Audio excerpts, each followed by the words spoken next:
Bienvenue dans ce nouvel épisode du podcast La Conciergerie, c'est l'épisode 124. Si c'est la première fois que vous tombez sur La Conciergerie, c'est le podcast numéro 1 des conciergeries, vous y trouverez des partages d'expériences, des conseils et des bons plans.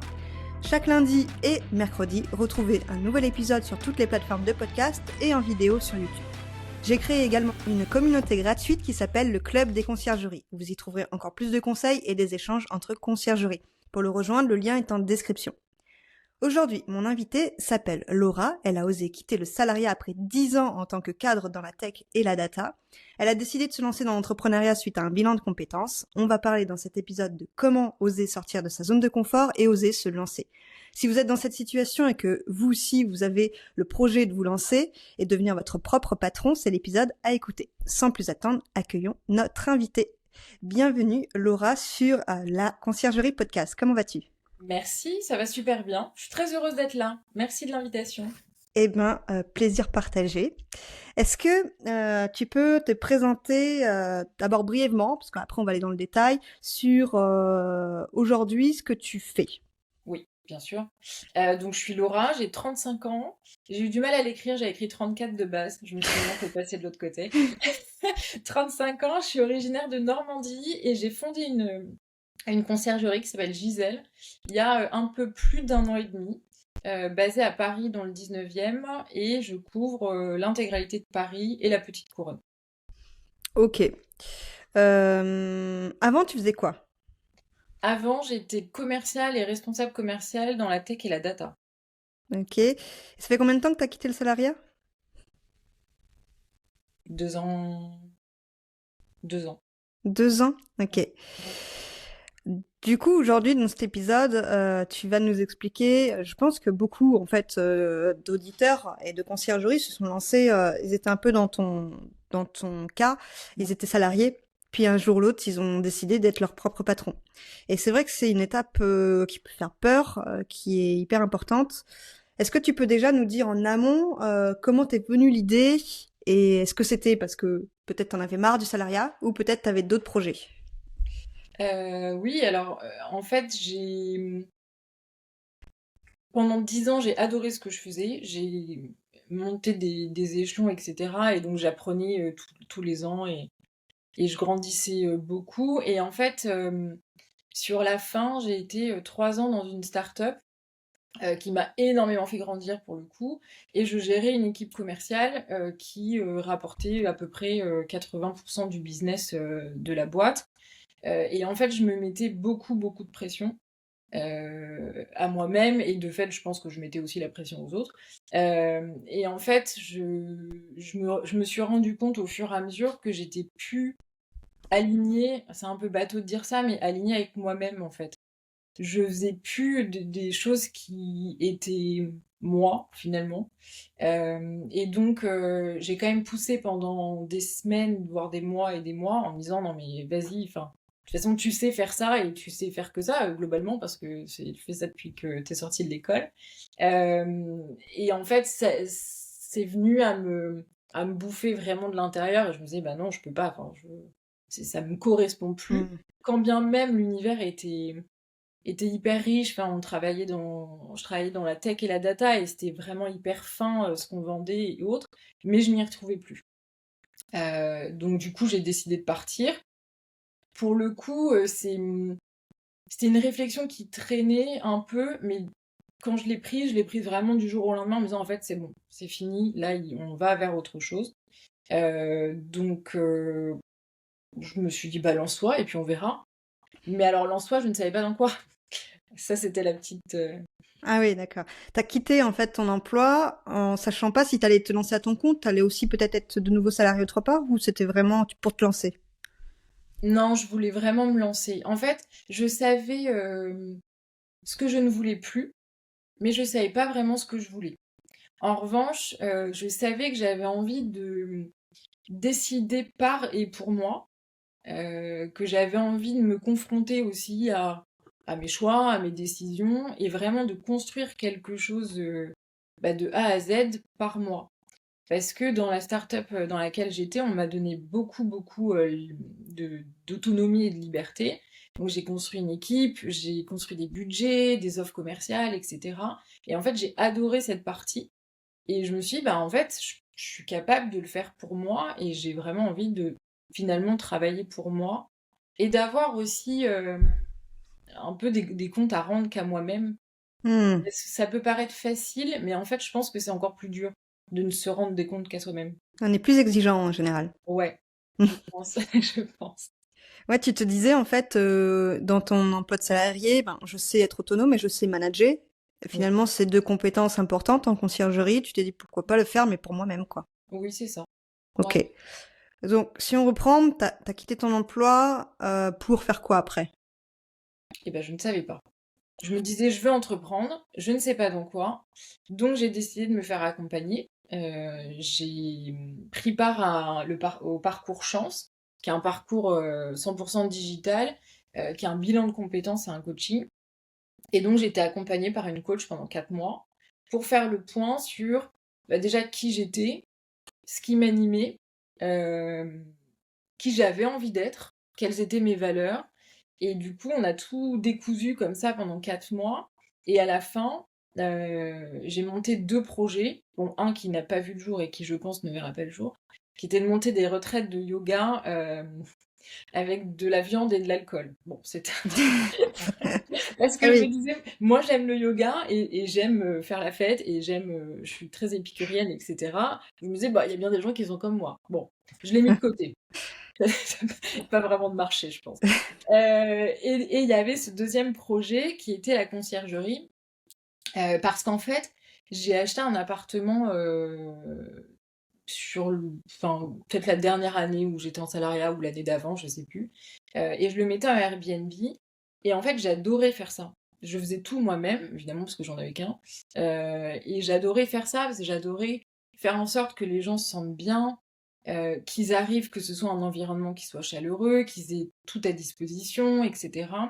Et en fait, globalement, j'aime recevoir et je donne beaucoup plus que ce qu'il faut, quoi. Il reste toujours à manger, par exemple. Euh, et en fait, je me suis dit, bah, si j'aime faire ça avec mon appart, pourquoi je le ferais pas avec d'autres, en fait? Hmm.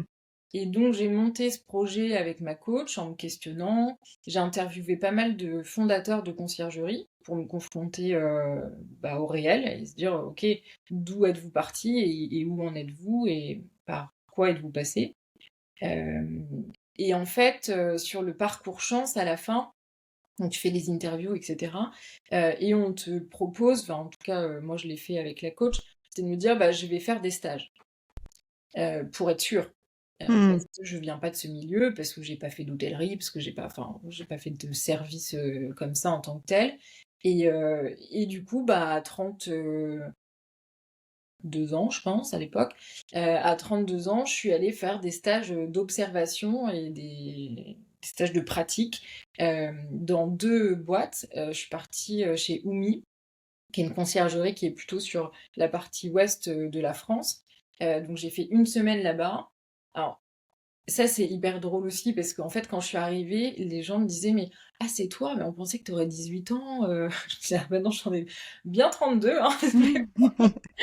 Non, j'ai eu une vie avant et tout, bon. Et en fait, ça s'est hyper bien passé chez Oumi et même dans l'autre société après qui s'appelle Omani, qui est une société très luxe, qui a une collection de maisons et d'appartements d'exception en France et un peu à l'étranger. Euh, il y avait beaucoup de partage sur les expériences, sur des chiffres, sur comment tu Ok. fais au début, etc. Et donc ça m'a beaucoup enrichi et ça m'a conforté surtout dans l'idée qu'il fallait que j'y aille. Hmm. Et je me disais de toute façon, t'as pas grand-chose à perdre, vas-y. Et puis bah, si ça te plaît pas, si ça marche pas, ben, tu sais faire autre chose et donc tu rebondiras et tu feras autre chose et tu auras essayé et tu auras appris. Ouais, ouais, ouais. Est-ce que tu peux nous dire un peu le contexte dans lequel tu as quitté ton emploi? Est-ce que c'était avec rupture conventionnelle? Oui, Ouais, ça reste quand même, je pense, les trois quarts des personnes qui se lancent, puisqu'il y a quand même la sécurité du pôle emploi derrière. oui, Donc, ça peut être important à ce moment-là de faire un bilan de compétences, ou si on sait déjà ce qu'on veut faire, bah de prendre le temps de se former pour créer son entreprise derrière. Ouais. oui, Ok. oui, Du coup, ton bilan de compétences est terminé. Tu oui, choisis ça à l'unanimité. oui. Ok. Ouais. Qu'est-ce que tu fais par la suite?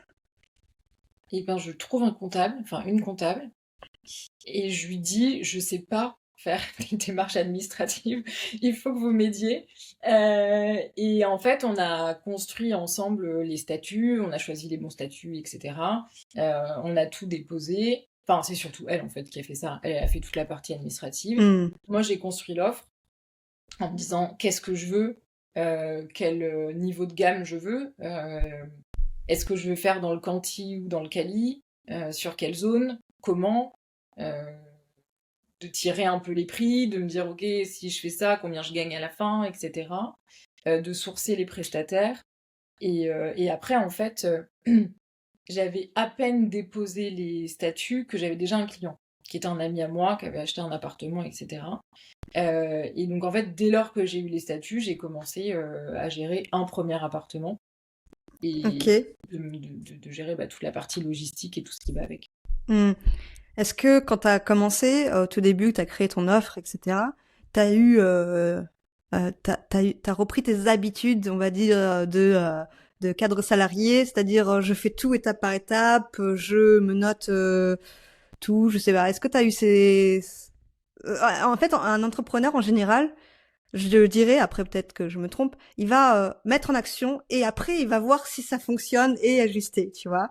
Alors que Oui, quand on est salarié, en général, on va tester, on va voir, on va cadrer et on va mettre en place. C'est mon avis. Qu'est-ce que tu penses que tu as fait toi? c'est un peu bête, mais alors je pense que j'ai fait les deux. Parce que souvent, je fonce et je réfléchis après. Mais, mine de rien, j'avais déjà fait mes contrats avec l'avocate. J'avais fait tu vois, des tableaux dans tous les sens, avec les bons tarifs, avec tous les services, Mhm. etc. Donc, en fait, ouais, non, j'ai quand même pris cette méthodologie. Je pense que tu as en effet en salariat. J'ai pris cette méthodologie au début et après j'ai fait un peu des deux. Après je me suis dit ok j'ai une base, ça c'est la théorie, qu'est-ce qui va se passer dans la pratique et après j'ai ajusté. Ok. Est-ce que tu as eu des peurs qui t'ont bloqué quand tu as voulu te lancer? J'ai eu peur de pas être légitime. Ouais, ça tout le monde l'a. Ouais. J'ai eu peur de pas être légitime parce que je me disais mais tu viens pas d'ici en fait. Enfin, peut-être que les gens vont se dire ben à quel moment je vais vous confier ma maison, mon appartement, vous n'avez jamais fait ça. Et en fait, ça s'est vite déconstruit parce que les clients que j'ai eus, j'étais hyper transparente en disant, bah, moi je viens pas de ce milieu. Avant, j'ai fait ça. J'ai fait un switch complet de vie professionnelle pour telle et telle raison. Et j'apprends, je vais apprendre avec vous, parfois. Et parfois, je vais déconstruire, mais mon objectif, c'est que ça fonctionne. Et si ça fonctionne pour vous, ça fonctionne pour moi. Donc en fait, on va se baser sur ça et on y va. Et c'est une relation de confiance. Et en fait, ça a toujours marché. Parce que je trouve, je sais pas si c'était le cas avant, je n'étais pas confrontée, mais je trouve que les gens sont, euh, comment dire, c'est pas admiratif, mais ils sont hyper Compréhensif? compréhensifs, oui, hyper compréhensifs et ils se disent, bah, en fait, bravo, c'est bien, vous avez osé le faire et bah, j'ai envie d'aller avec vous parce que vous avez envie et qu'on voit que vous avez Hmm. envie d'avancer, en fait. Pas une grosse société qui se repose sur ses lauriers, c'est ça qu'ils se C'est ça. disent. Ouais, C'est toi, tu te lances, donc forcément, tu as la motivation. bah oui. Hmm. Et puis enfin, c'est toi. Tu te Ouais, vends toi physiquement, tu vends ton truc à toi. En fait, tu te vends toi. c'est Plus. ça. Et en fait, si tu te vends toi en toute honnêteté, ben, les gens, ils ont envie de te faire confiance, quoi, parce que t'es pas là pour les berner. Et ils savent que s'il y a un problème, c'est toi. Et ils t'appellent Hmm. toi. Ouais, Ça fait un peu la diff, je pense. ouais, c'est sûr.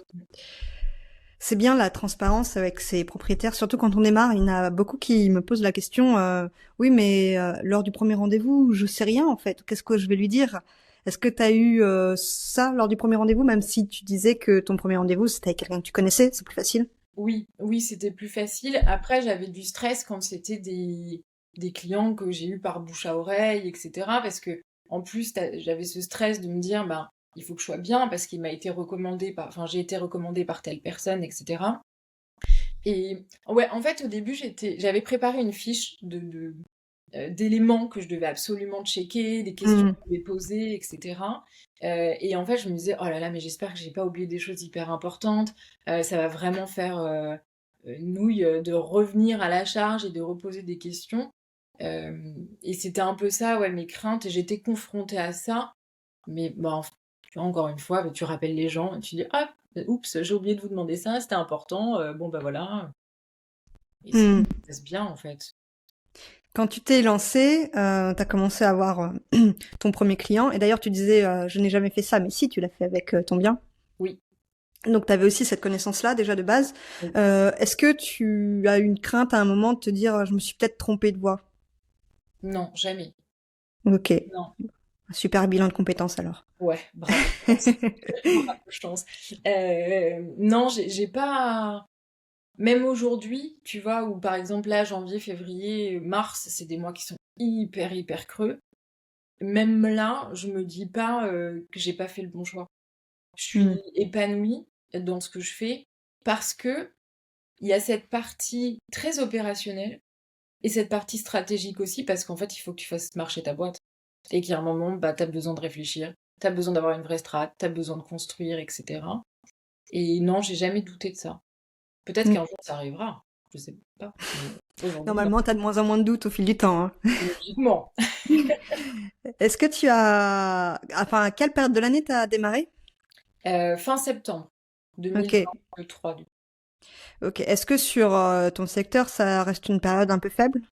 Ou ça reste tout le temps l'Île-de-France? Bah non, bah, en tout cas moi, oui, les gens avec qui je discute, c'est pas linéaire. Il y a quand même une saisonnalité euh, qui est plus forte en tout cas. Alors c'est pas comme à Biscarrosse et etc. évidemment, mais plus forte d'avril à septembre. Après ça reprend novembre-décembre. Ok, Mais janvier, février, mars c'est ok. pas top top. Du coup, t'as eu des périodes creuses quand même, et à ce moment-là, t'as paniqué ou pas du tout? Bah, alors l'année dernière, non. Janvier-février l'année dernière, j'ai pas paniqué.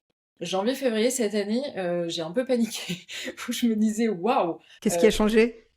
je sais. Bah alors, ce qui change aussi, c'est que du coup, j'ai plus le chômage depuis janvier.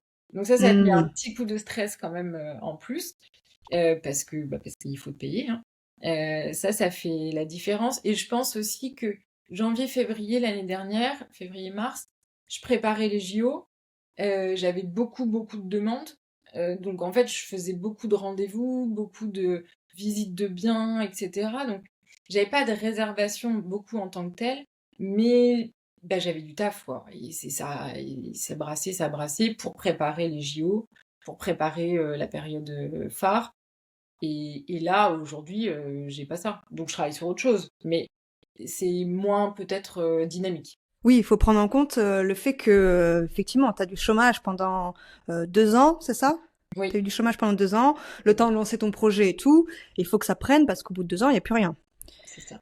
Du coup, est-ce que tu te dirais que dans la première partie de la création et tout, t'étais plutôt pas trop stressé parce que tu savais que t'avais le chômage, ou t'as eu le stress tout le long parce que tu t'es dit, faut que ça marche, sinon va falloir que je redevienne salarié peut-être. J'étais pas stressée au début. J'étais pour le coup hyper confiante et je me disais, bah, il n'y a pas de raison en fait que ça marche pas et j'ai 2 ans pour voir venir. Mais quand t'es vraiment à la limite et tu te dis, ok, c'est mon dernier mois de chômage, là c'est Pas pas le même. même niveau de stress. Le stress, il est plus là, ouais. Hmm. Mais en fait, je trouve que le chômage est une chance pour ça pour t'aider à te lancer, parce que tu as le temps de construire, de faire en sorte que ta boîte, elle marche autant que possible. Et du coup, moi, je suis partie du postulat que comme j'avais le chômage, tout ce que je gagnais avec Gisèle, je le gardais en trésor. Et que du coup, ça me servirait à me payer les premiers mois, en tout cas, euh, et de partir avec un peu moins de stress et d'avoir un petit coussin au départ. Ouais, c'est sûr. Je pense que de toute façon, tous ceux qui ont le chômage en général font ça, mettre de la trésorerie. Il y a eu un épisode sur le podcast, alors là, je l'ai pas en tête, où j'avais interviewé un gérant de conciergerie qui disait qu'il ne se payait pas 2 ans après. Mm. Mais en fait, les gens ont pris peur. On dit, mais attends, il a il a 80 logements, il se paye pas, c'est pas un domaine rentable. Mais en fait, ce qu'ils ont pas bien compris, c'est qu'ils touchaient le chômage. Mmh. Donc en fait, le but était vraiment d'accumuler de la trésorerie Oui, pour pouvoir se payer quand on n'a plus le chômage. Et c'est l'avantage aussi qu'il y a en France, c'est ce chômage-là pendant 2 ans. clairement. Donc il faut le prendre en compte. Mmh. Donc là, ça y est, tu touches plus de chômage, t'arrives à te payer. Un petit peu, ouais, Ok. un petit On peu. on va parler du développement de ta conciergerie du coup un peu en détail. Je reprends sur ce que tu disais. Tu as eu ton premier client rapidement dès que tes statuts ont été déposés. Mmh. Donc par le bouche à oreille, si je comprends bien. Oui. Ok. T'as fait appel direct à ton réseau dès le départ ou? Oui, j'ai mobilisé tous mes potes, j'ai communiqué à tout le monde que je me lançais, etc. Et en fait, au départ, ce qui a vraiment lancé le portefeuille, c'est une amie qui m'a recommandé sur un groupe Facebook des mamans de Boulogne-Billancourt. Et parce qu'il y a plein de gens qui cherchaient une conciergerie en vue des JO. Ouais. Et en fait, elle m'a recommandé, et après, mes autres copines de la même ville m'ont recommandé, etc. Et donc, j'ai eu énormément de demandes par rapport à ça. Après, j'ai aussi donc la société Omami, qui est vraiment très haut de gamme, qui m'a beaucoup aidé là-dessus, parce qu'ils m'ont recommandé auprès de propriétaires sur certains types de biens, etc. Et en fait, j'ai construit au début le portefeuille par ça, Ok, par ton réseau. par mon réseau et les Bouche à recommandations. oreille. Ouais. Ça marche. Donc, ce premier client que tu as eu, que tu connaissais, finalement, c'était déjà acquis de base ou tu as dû quand même faire un rendez-vous, convaincre? Non, T'as c'était acquis. acquis. Ok. Oui, parce qu'on se connaissait bien et il m'a dit en fait je te le confie à toi et je sais que tu feras ce qu'il faut et voilà. Du coup, un stress en moins pour le premier? Ouais, un stress en moins. Et du coup j'ai fait mes armes en fait là-dessus. Ouais, j'allais te le Et demander. bah ouais, j'ai fait mes armes là-dessus et j'ai appris ce qu'il fallait pas faire. Voilà. J'ai au départ, donc il avait acheté des draps, etc., des serviettes. Et au départ, j'étais donc l'appart est à Saint-Denis. Au départ, je faisais 2 heures à la laverie à chaque rotation, quoi.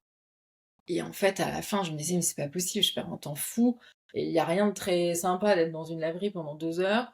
Alors oui, je check mes mails, je machin, je truc, mais bon, ça fait pas, ça ramène pas d'argent en fait. Et donc, bah, à la fin, alors j'ai continué pour lui, j'ai continué ça. Alors je le lavais à la maison, le linge, ou chez lui quand je pouvais, etc. J'ai continué parce qu'en fait, ça me faisait quand même plus de marge que de louer du linge. Hmm. Et je trouvais dommage aussi de gaspiller tous ces draps, etc. qu'il avait achetés, parce qu'il y avait quand même 3 lits, donc il y avait beaucoup de De parure, ouais. linge, de parures, Mhm. ouais. Ça m'a appris ça. euh, Ça m'a appris à sentir aussi les réservations. Alors, c'est un Qu'est-ce que tu veux peu... dire? Ouais, non, mais c'est étrange. En fait, j'ai eu par exemple une fois une réservation par Booking qui était vraiment du last minute, qui n'aurait pas dû avoir lieu parce que j'avais dit qu'il fallait 24 heures avant la réservation, etc. Et en fait, je sais pas, il y a eu un bug sur leur site, enfin, on sait rien, mais et j'ai une dame qui m'appelle, enfin une jeune fille, qui m'appelle et qui me dit oui, ben on a réservé, on arrive dans 2 heures. Et en fait, elle était dans une voiture. Il y avait une musique, mais à fond.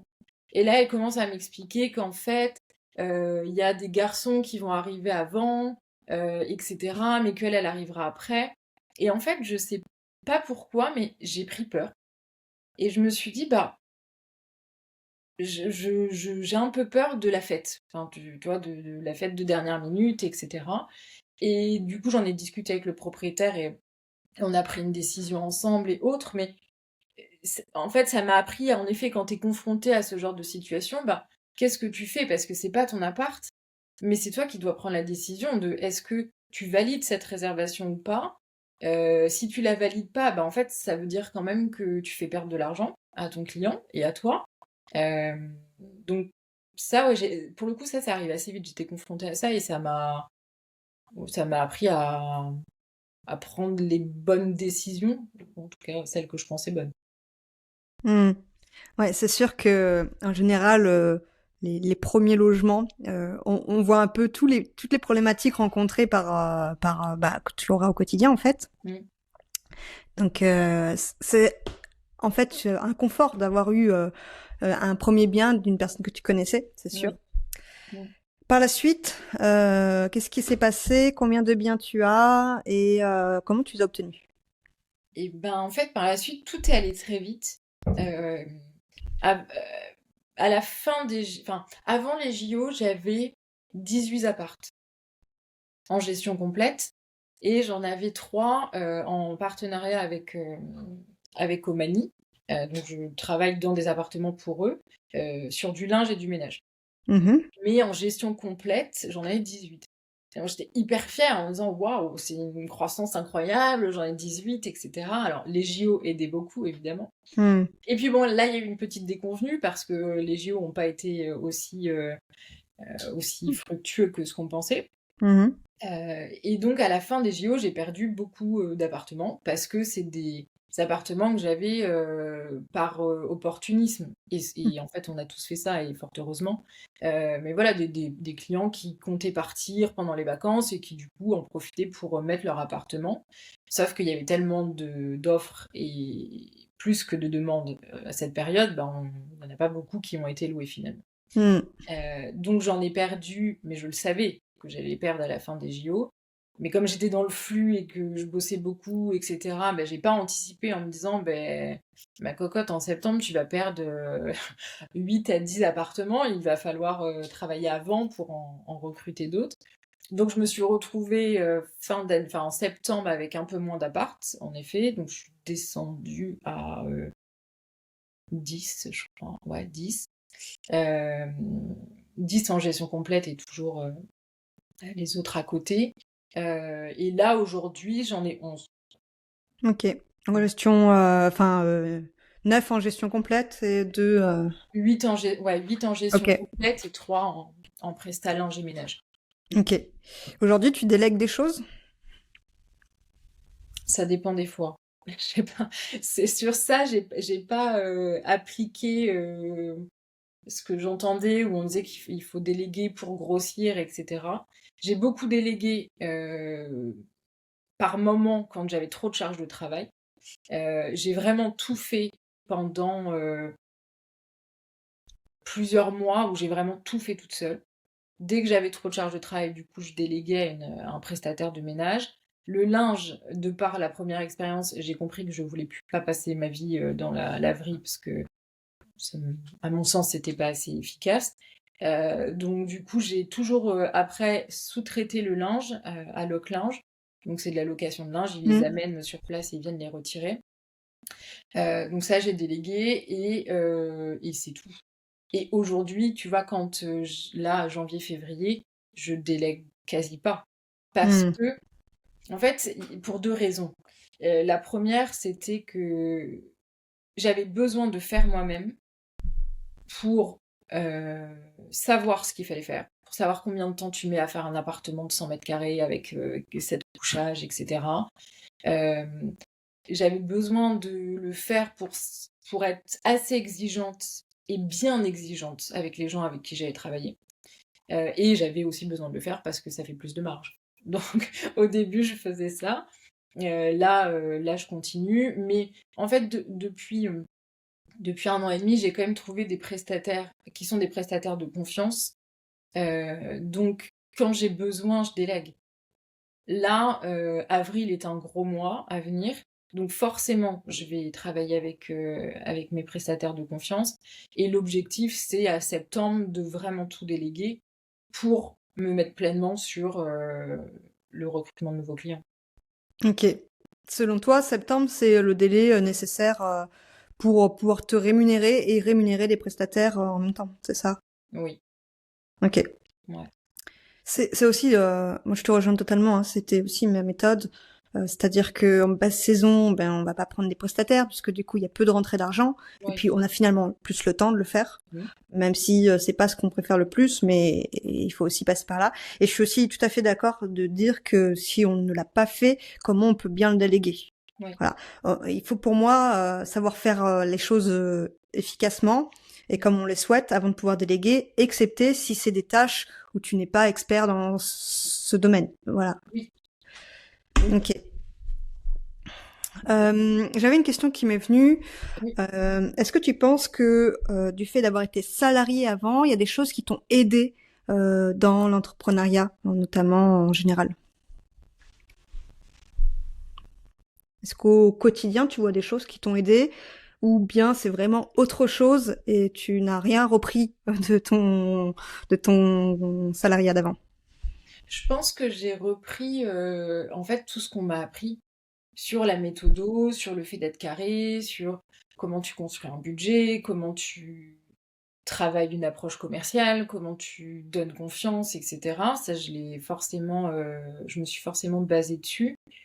Et je sais pas si on peut dire que j'ai repris ça du salariat, mais en fait, ce que je me dis aujourd'hui, c'est que avant, j'avais mon salaire tous les mois. Aujourd'hui, c'est pas le cas. Si je travaille pas assez, j'ai pas de salaire, en fait.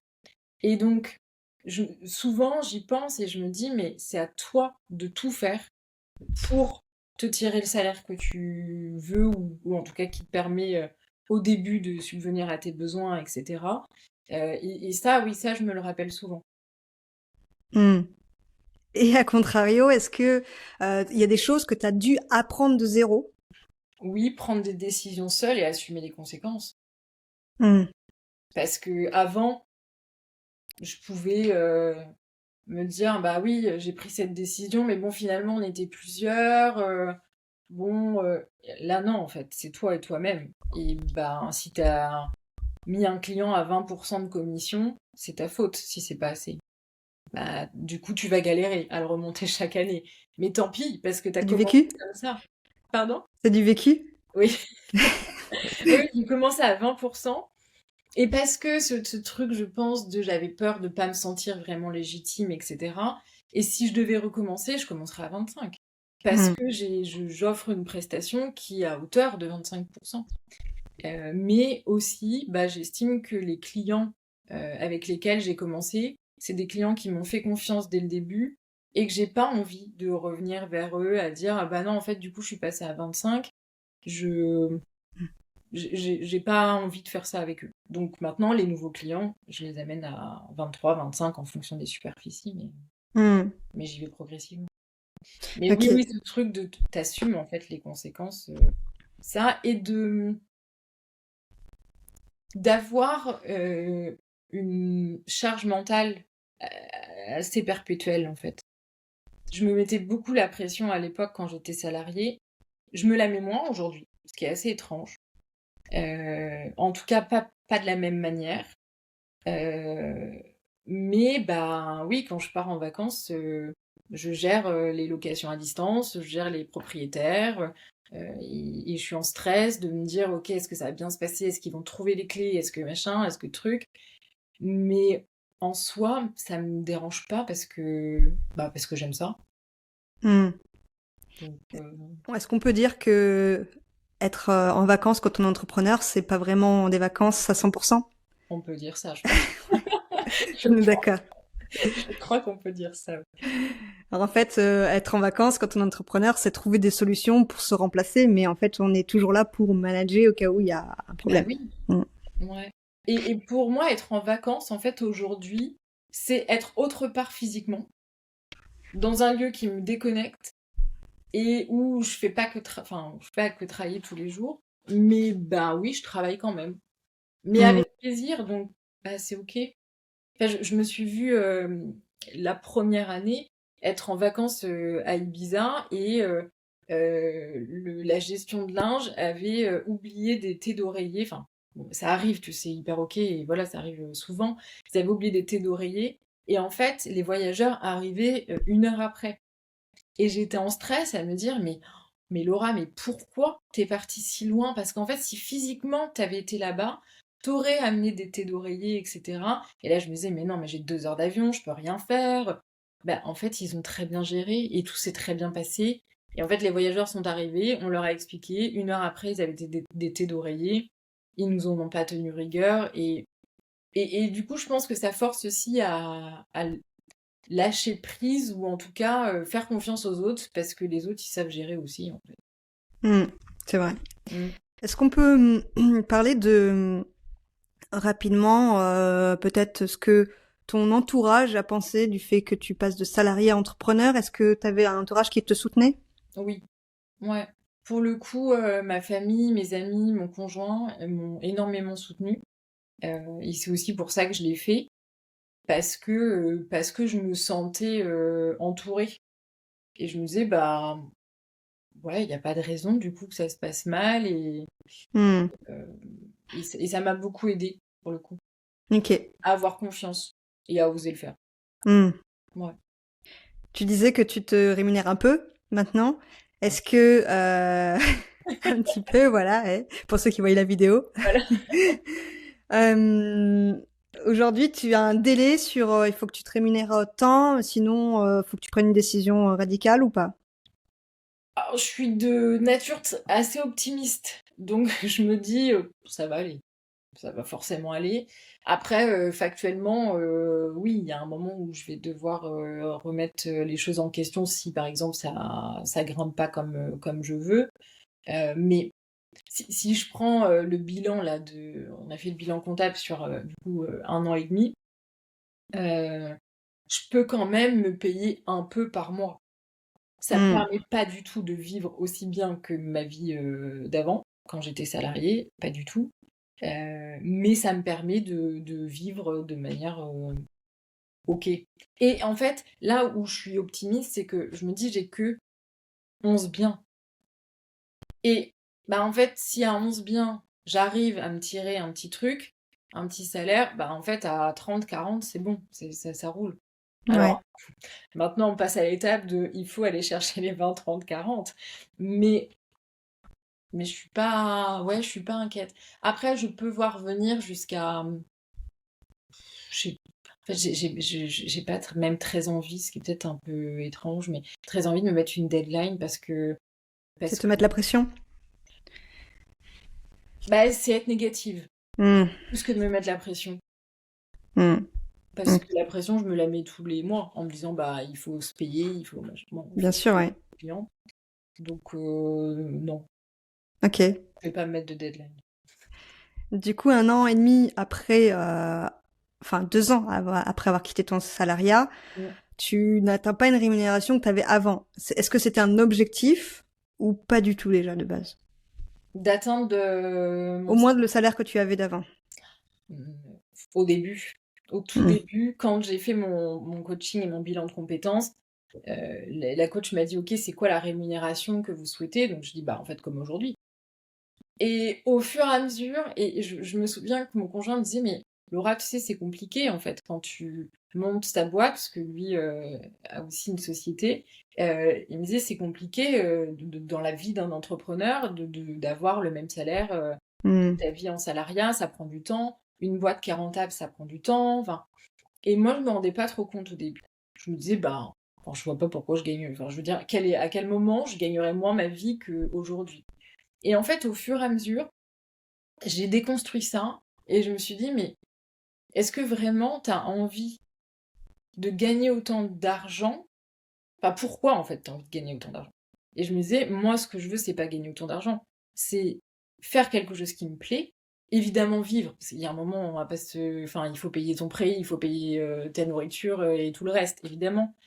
Mais je me disais, je veux faire quelque chose qui me plaît, je veux gagner ma vie, mais si c'est pas autant qu'avant, c'est pas grave. Hmm. Et après, bah, il y a un seuil, tu vois, dans les objectifs que je me suis mis sur cette année. Mon objectif, il est à 90 000 € de chiffre d'affaires. Quand l'année passée, j'en ai fait 40. C'est beaucoup, c'est une grosse croissance. Mais en même temps, ben, je me dis, oui, l'objectif c'est de faire 90 000 € de CA, mais même avec ça, j'aurais pas le salaire que j'avais, je me tirerais pas le salaire que j'avais avant. Et c'est pas grave parce qu'en fait, ben, c'est vraiment bateau ce que je veux dire, mais je vis aussi bien, je suis autant heureuse en fait. Mentalement aussi. Ouais, Hmm. bah oui, je suis aussi heureuse alors que je gagne 2, 3 fois moins que ce que je gagnais avant. Hmm. Et c'est pas grave parce que j'aime ce que je fais, je me dépasse. Donc aujourd'hui, ça me convient. Mais c'est hyper important ce que tu dis et aussi inspirant parce qu'il faut dire que beaucoup se lancent dans l'entrepreneuriat en pensant devenir riche. En Ouais. fait, c'est souvent ce qui est vendu en ligne. Ouvrez votre conciergerie et puis automatisez tout et devenez riche. Atteignez votre liberté financière. Ouais.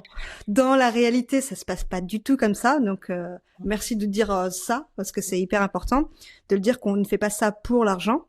Si effectivement on a une croissance exponentielle et forte, effectivement on peut dépasser des fois son salaire au bout d'un temps, mais c'est pas l'objectif numéro un, surtout la première année où c'est pratiquement impossible même. Bah oui. Hmm. Et tu vois, même sur ça, quand j'ai fait mon bilan, donc la comptable me dit, bah t'as X milliers d'euros de bénéfices. Je suis allée voir mon mec et je lui dis, bon, c'est quand même pas fou, quoi. Et il me dit, mais Laura, c'est hyper bien, t'as fait une première année, t'es rentable, Bénéficiaire. Hmm. bénéficiaire, t'as fait de la trésor pour pouvoir te payer après, etc. Du coup, je dis, ouais, oui, oui, oui, c'est sûr. Et en fait, j'ai un peu mariné le truc et je me dis, bah, c'est vrai. C'est-à-dire que je suis pas là pour faire, j'allais dire, je suis pas là pour faire des millions. Évidemment, j'aimerais bien faire des millions. Mais je veux dire, c'est pas là mon but ultime. Et j'ai pas lancé ça en me disant, je vais devenir incroyablement riche. Moi, ce que je veux, c'est faire quelque chose qui me plaît, avoir de l'autonomie, pouvoir partir, j'en sais rien, 2 mois à l'autre bout de l'Europe ou du monde, si j'en ai besoin, si j'en ai envie, et d'avoir quelque chose qui tourne, en fait.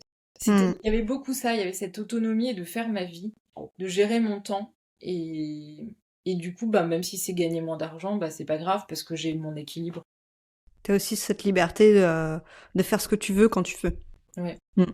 Mais il y a ce truc qu'on voit passer sur tous les réseaux de dire monte ta conciergerie, en effet tu automatises, t'auras 100 biens et tu vas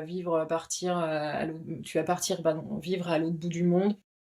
Et c'est pas vrai parce qu'en fait, enfin juste tout simplement, si devenir riche c'était juste créer une entreprise, ça se saurait en fait, tout le monde serait riche. Non mais c'est vrai.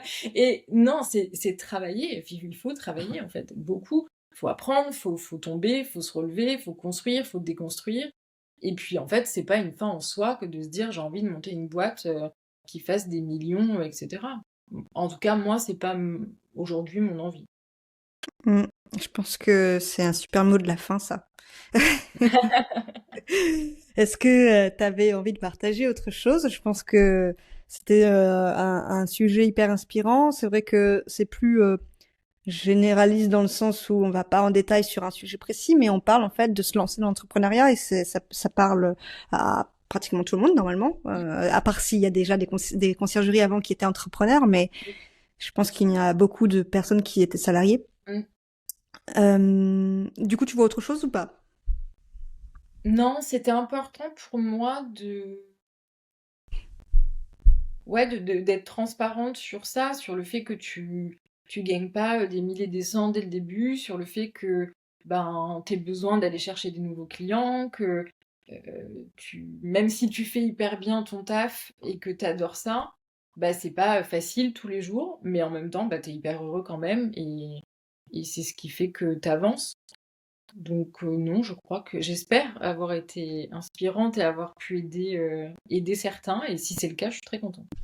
Et oui, s'il y en a qui osent pas encore se lancer, mais qui ont cette envie de se lancer en conciergerie ou dans l'entrepreneuriat en soi, ben peut-être que cet épisode les aura aidés. J'en serais ravie. Merci à toi, Laura. J'ai envie de te dire, on se dit dans un an et demi. Bah, avec beaucoup plus de logements, je serai toujours là. On en reparle et on voit ça dans un an. Avec plaisir. À Merci bientôt. beaucoup. À bientôt.